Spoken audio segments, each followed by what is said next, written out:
Hello, my name is Abir and I'm very excited to present this video to you to show how comparative literature facilitates our understanding to explore the element of convergence across time and space between two different literary texts.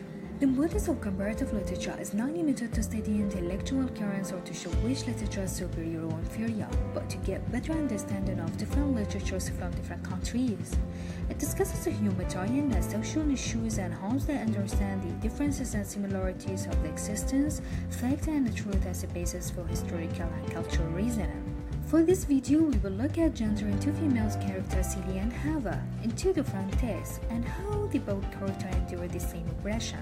First, we will look at the character Celia in the Purebred color, when with the main character are her father Mr. Alphon, her husband Mr. Albert, and her sister Nettie.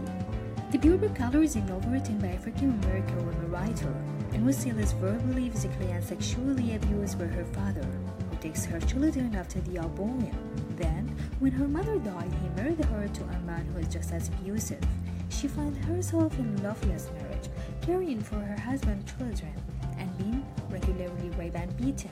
She was dominated by the overpowering patriarchal hegemony. But when she discovered that her husband hid her sister's letters in his last trunk, she realized the full extent of the abuses that she suffered from him.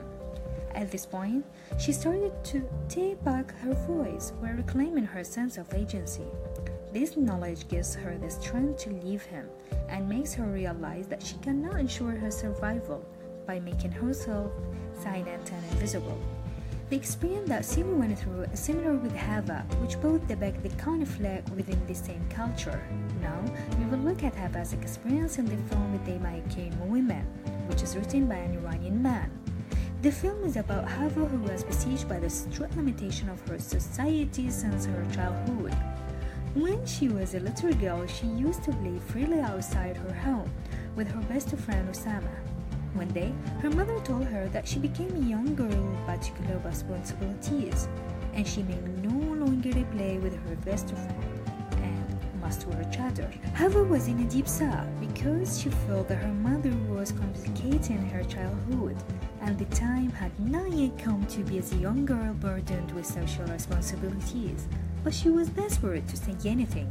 Her position as a girl doesn't allow her to argue. A few years later, she took a place in women's bicycle race and became one of its champions. But soon, she married a ferocious man who was chasing her on horseback in one of the races, trying to stop her.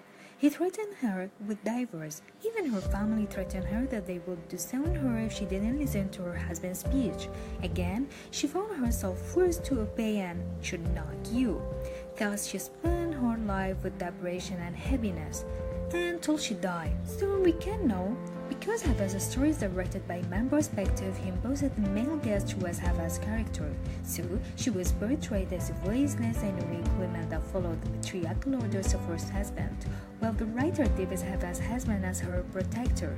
She was forced to remain silent from the beginning of the film until the end, unable to stand with herself because no one beside her.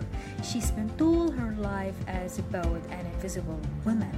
Whereas the Purebred color is written by a woman's perspective, the writer reflects the women gaze towards Celia character by giving her the agency to have a voice instead of being submissive and downtrodden, stand up for herself by the support of women community around her. Although she was described ugly by her husband, she managed to break the chains of oppression and love herself, face the obstacles, and seek a new path that drives her to the road of happiness. So, through comparative literature, we can conclude that there are certain types of victimization that appear again and again in different parts of the world, despite the different time and different social cultures. And we can see that some men stand up for themselves and become content with themselves, while others feel ashamed of who they are. So, comparative literature goes across national borders, across genres, and across boundaries between literature and other arts. As Kiyama have defined it is an interdisciplinary field which implicates the evolution of text across the cultures and reviews of the patterns connection of literature.